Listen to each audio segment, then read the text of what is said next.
نحمدہ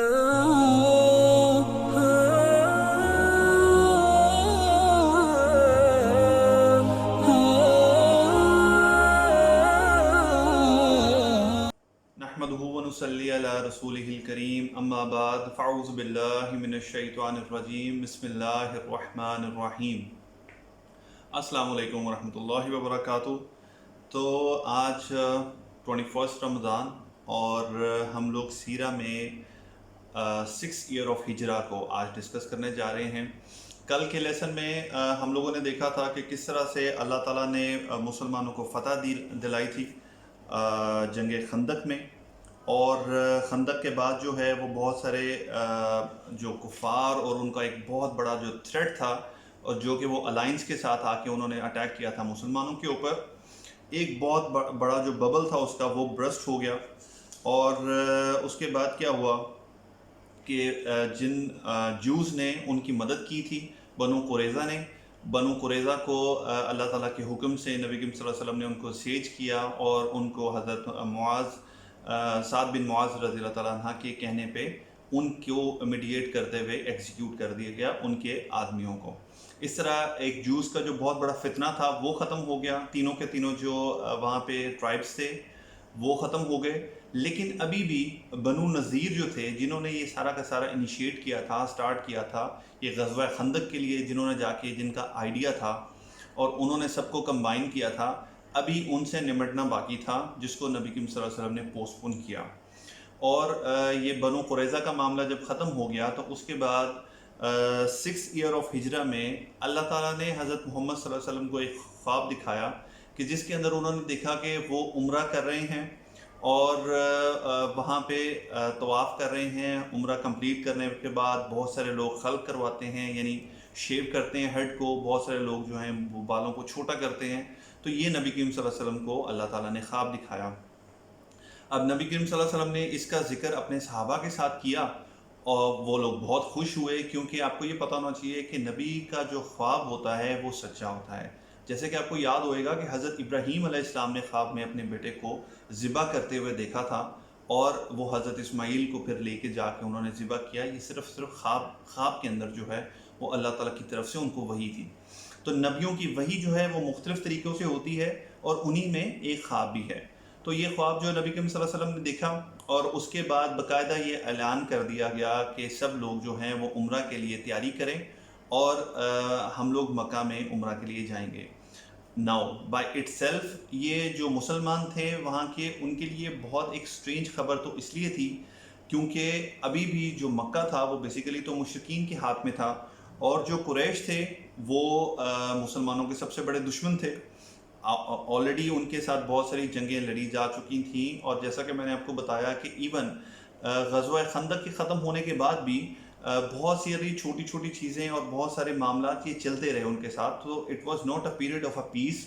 even اس کے درمیان میں بھی چھوٹی چھوٹی چیزیں جو ہیں، جو جھڑپیں ہیں یا لڑائیاں آپ کہہ سکتے ہیں، کہ وہ قریش کے ساتھ اور ان لارجر اسپیکٹ باقی کے جو قبائل جنہوں نے ان کو جوائن کیا تھا غزوہ خندق میں، ان کے ساتھ یہ معاملات چل رہے تھے۔ آل آف اے سڈن جب نبی کریم صلی اللہ علیہ وسلم نے یہ اعلان کر دیا تو ایک طرف یہ ان کے لیے تھوڑا عجیب تھا، اور دوسرا ان کے لیے بہت خوشی کا باعث بھی تھا، کیونکہ مسلمانوں کا دل جو تھا وہ اپنے قبلے کی طرف اٹکا ہوا تھا۔ آپ کو یاد ہے نا کہ اللہ تعالیٰ نے نبی کریم صلی اللہ علیہ وسلم پہ ریویل کر دیا کہ اب آپ جو اپنا چہرہ کریں گے نماز کے لیے وہ خانہ کعبہ کی طرف کریں گے، بیت المقدس سے ہٹا کے۔ تو یہ ان کے لیے بہت بڑی سعادت تھی، اور جو مکہ سے بلونگ کرتے تھے لوگ، ان کے لیے ایک ان کی برتھ پلیس تھی جس کے ساتھ ان اینی کیس ان کی ایک اٹیچمنٹ تھی، اور جہاں وہ جانا چاہتے تھے، اور اتنے سالوں کے بعد وہ جا رہے تھے وہاں پہ، تو ایک خوشی کا تھا، اور وہ لوگ تیاری کر رہے تھے۔ اب نبی کریم صلی اللہ علیہ وسلم نے کیا کیا کہ جو سراؤنڈنگ میں بدون قبائل سے، جو آپ کہہ سکتے ہیں کہ سٹی میں نہیں رہتے، سٹی سے تھوڑا دور رہتے ہیں، ان کو آج بھی بدو بولا جاتا ہے، تو ان ٹرائبس کو بھی نبی کریم صلی اللہ علیہ وسلم نے خاص طور پہ پیغام بھیجا کہ آپ لوگ ہمیں جوائن کریں اس عمرہ کے لیے۔ لڑائی ہونے نہیں جا رہی تھی، لیکن عمرہ کے لیے نبی کریم صلی اللہ علیہ وسلم چاہتے تھے کہ ایک بڑی تعداد جو ہے وہ نکلے ان کے ساتھ۔ لیکن انہوں نے کیا کیا کہ they just got it delayed, اور آنسر کرنے میں اور بہانے کرنے شروع کر دیے اور یہ ساری چیزیں، کیونکہ ان کا یہ خیال تھا کہ اتنے بڑے دشمن کے پاس اگر آپ خود اٹھ کے چلے جاؤ گے، اور وہ بھی کہ نبی کریم صلی اللہ علیہ وسلم نے اناؤنس کر دیا تھا کہ ہم چونکہ عمرہ کی نیت سے جا رہے ہیں تو ہم لوگ کوئی بھی ویپن جو ہے وہ اپنے ساتھ لے کے نہیں چلیں گے.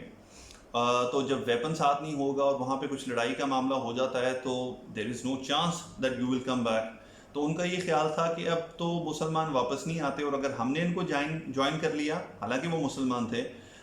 تو ہم لوگ کا خیال نہیں ہے کہ ہم لوگ واپس آ سکیں گے. Just a point of remembrance کہ اس وقت عمرہ کرنے کا رواج خالی مسلمانوں میں نہیں تھا، یہ نیا فنومینا نہیں تھا. آپ کو پتہ ہے کہ عرب جو تھے مشرک بھی ایون عمرہ کرنے کے لیے خانہ کعبہ اور مکہ کے لیے جایا کرتے تھے. تو خیر نبی کریم صلی اللہ علیہ وسلم نے ان کے جواب کی وجہ سے اپنا جو سفر ہے اس کو ڈیلے نہیں کیا، اناؤنسمنٹ کر دی گئی. تمام مہاجرین، تمام انصار جو تھے وہ تیاریاں کرنا شروع کر دے، اور the number is around 1400 to 1500 men came out. Even یہ بھی ایک بہت بڑی تعداد تھی اس وقت کے حساب سے. وہ لوگ نکلے عمرہ کی غرض سے. اب یہ لوگ سارے جو تھے یہ احرام میں تھے، تلبیہ جو ہے وہ پڑھ رہے تھے، لبیک اللہم لبیک، اور ساتھ ساتھ ان کے جو قربانی کے جانور تھے وہ بھی انہوں نے ساتھ لے لیا تھا. اب اس وقت کے ٹائم میں نوم یہ تھی کہ جب آپ چلتے تھے قربانی کے جانور آپ کے ساتھ ہوتے تھے تو باقاعدہ ان کو نشان لگا دیا جاتا تھا کہ لوگوں کو دور سے پتہ لگ جاتا تھا کہ یہ قربانی کے جانور ہیں، اور ان کو ہارم نہیں کیا جاتا تھا. اس وقت بھی قربانی کے جو جانور تھے ان کو سیکرٹ سمجھا جاتا تھا. اور اس ٹائم پہ آپ یہ سمجھیں کہ جو عمرہ تھا وہ سلائٹلی ڈیفرنٹ تھا اس سے جو ہم آج عمرہ کرتے ہیں. وہ اس لیے کیونکہ اللہ تعالیٰ نے تب تک حج فرض نہیں کیا تھا، اور حج کے جو مناسک جو طریقہ ہم لوگ آج کرتے ہیں وہ بہت زمانہ پہلے حضرت ابراہیم علیہ السلام کے ٹائم سے تھا، لیکن by the passage of time وہ ساری چیزیں بالکل چینج ہو گئی تھیں، اور جو مشرک تھے انہوں نے اپنی طرف سے بہت ساری غلط چیزیں ان کے اندر ایڈ کر دی تھیں، لیکن حج ابھی بھی ہو رہا تھا. لیکن مسلمانوں کا جو حج پرسکرائب کیا گیا اور جو فرض کیا گیا وہ ابھی تک سٹارٹ نہیں ہوا تھا. اس لیے وہ لوگ جب عمرے کے لیے جاتے تھے تو اس کے احکام کچھ سلائٹلی ڈیفرنٹ تھے. اور اس وقت بھی جو نریشنز ہیں ان سے ہمیں یہ پتہ چلتا ہے کہ اس وقت بھی مسلمان اپنے ساتھ اینیملز، سیکریفیشل اینیملز جو ہیں ان کو لے کے جایا کرتے تھے.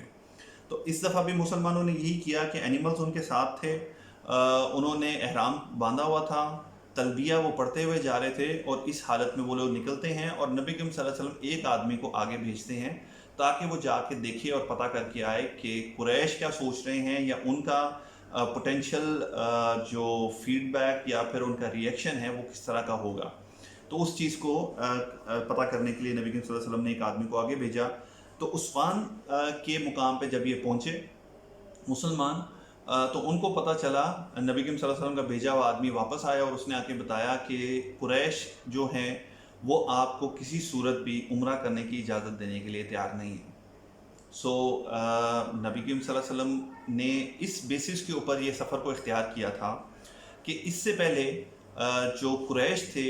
وہ کسٹوڈین ضرور تھے کعبہ کے اور مکہ کے، لیکن کبھی بھی ان لوگوں نے اس چیز کو اس طرح سے آن نہیں کیا تھا کہ ہماری مرضی ہوگی، جس کو آنے دیں گے اور جس کو نہیں آنے چاہیں گے. یہ مکہ کا جو سٹیٹس ہے اور جس کی وجہ سے قریش کا ایک سٹیٹس جو ہائی بھی تھا وہ اس وجہ سے تھا کہ یہ ایک، اسے کہتے ہیں مسجد حرام. مسجد حرام اس لیے کہتے ہیں کہ اللہ تعالیٰ نے اس کو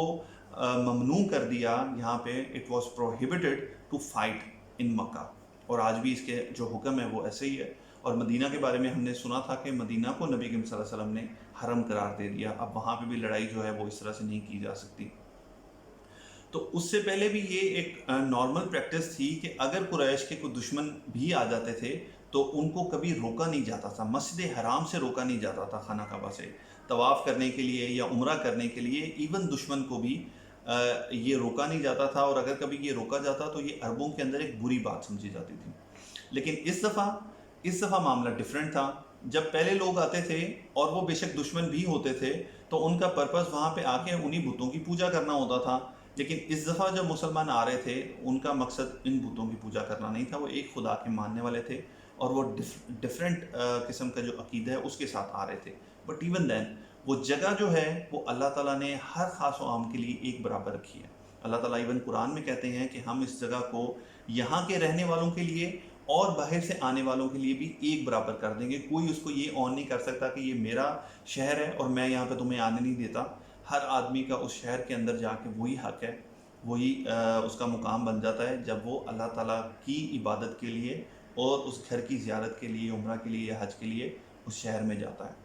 تو یہ سچویشن تھی۔ نبی کریم صلی اللہ علیہ وسلم نے کہا کہ اللہ نے اس گھر کو جو ہے وہ محترم احترام والا بنایا ہے، اور یہ ہمیں کسی طرح بھی اس سے روک نہیں سکتے، سو ہم لوگ ضرور چلیں گے، ہم آگے جائیں گے۔ اور چونکہ ہم لوگوں کا لڑائی کا کوئی ارادہ نہیں ہے، اس لیے ہم لوگ اپنے ویپنز جو ہیں وہ تھوڑے بہت ساتھ صرف تھے کہ رستے میں اپنی پروٹیکشن کے لیے، ادروائز لڑائی کے حساب سے کسی قسم کے ویپنز جو ہیں وہ کیری نہیں کیے گئے تھے۔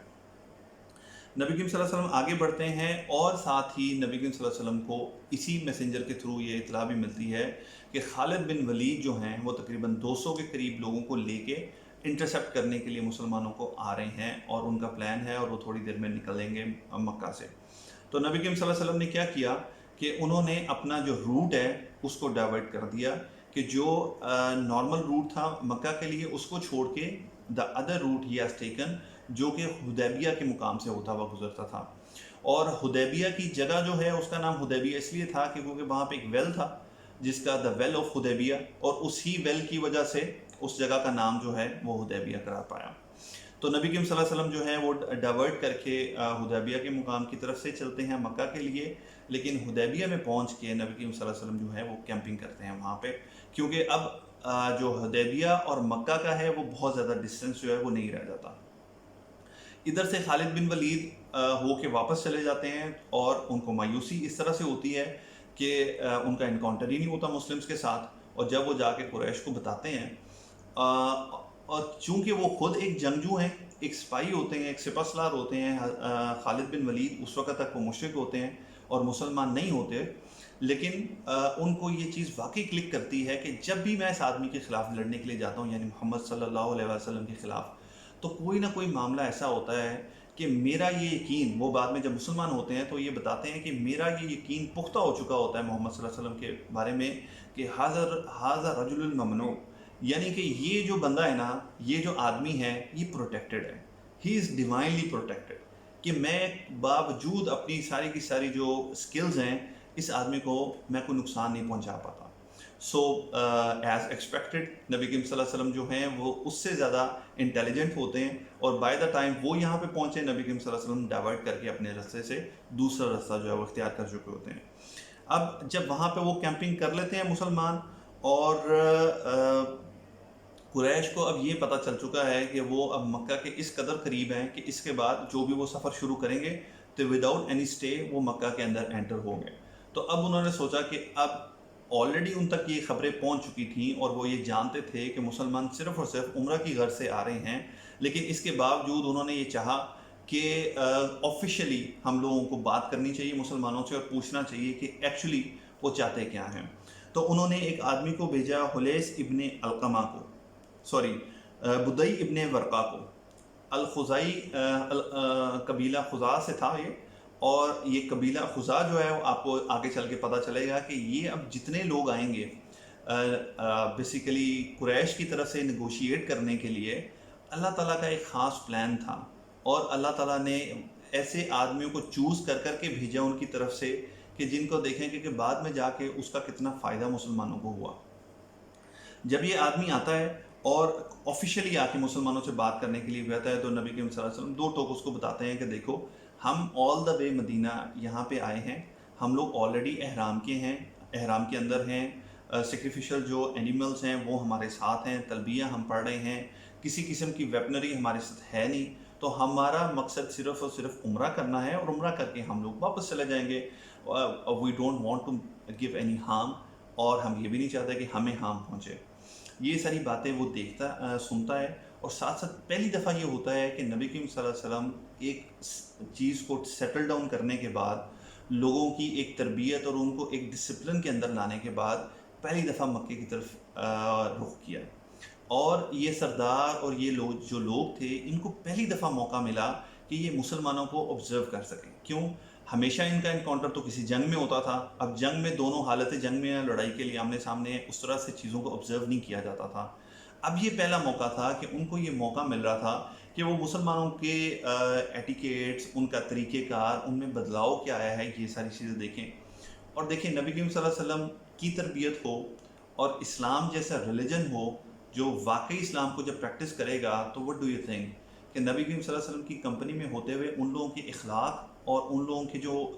مورل ویلیوز ہیں وہ کیا ہوں گی کہ ایک دوسرے کے ساتھ سلوک کرنا، صفائی ستھرائی کا خیال رکھنا، اور یہ ساری چیزیں ان لوگوں نے اس نے جب آبزرو کی تو اس نے جا کے واپس جو ہے مکہ کے سرداروں سے کہا کہ دیکھو میں نے اتنے ویل کلچرڈ لوگ نہیں دیکھے کہ جو کہ محمد صلی اللہ علیہ وسلم کے ساتھی جیسے میں نے دیکھے ہیں، اور ان لوگوں کا مقصد جو ہے وہ صرف اور صرف یہ ہے کہ وہ آ کے عمرہ کرنا چاہتے ہیں۔ دیکھو اگر تم ان کو عمرہ کرنے سے روکو گے تو عرب لوگوں کے اندر یہ تمہارے لیے کوئی اچھا میسج نہیں جائے گا تمہاری طرف سے، اور وہ اس کا برا منائیں گے۔ تو میرا تم لوگوں کو مشورہ یہ ہے کہ لیٹ ہم do what he want to do. یہ جب بات قریش سنتے ہیں تو وہ کہتے ہیں چلو چلو ٹھیک ہے، تم نے جو کہنا تھا تم نے کہہ دیا، ہمیں تمہارا مشورہ نہیں چاہیے، ہم نے تم سے صرف بات کرنے کے لیے بھیجا تھا، اور ہمیں تمہارے مشورے کی کوئی ضرورت نہیں ہے، تم جا سکتے ہو۔ بیسیکلی وہ قریش میں سے نہیں تھا، قبیلہ خزاع سے تھا، لیکن بیسیکلی قریش نے ان کو بھیجا نیگوشیٹ کرنے کے لیے۔ اس کے بعد انہوں نے کیا کیا کہ ایک اور آدمی الیس ابن علقمہ کو بھیجا جو کہ احباش کی طرف سے تھا۔ احباش قبیلے ہوتے تھے کہ ڈفرینٹ چھوٹے چھوٹے قبیلے، جیسے ہم لوگوں کے علاقوں میں آپ کہہ لیں جیسے خانہ بدوش کہتے ہیں، کہ وہ مختلف جگہوں پہ گھومتے اور پھرتے رہتے ہیں اور کہیں پہ کبھی سیٹل ڈاؤن ہو جاتے ہیں، پھر وہاں سے اٹھتے ہیں اور کہیں اور چلے جاتے ہیں۔ تو یہ چھوٹے چھوٹے ٹرائبس کو ملا کے ایک اپنا سردار وہ اپوائنٹ کر لیا کرتے تھے، ان کو احباش بولتے تھے۔ ان احباش کا جو ایک سردار تھا وہ جب وہاں پہ گیا،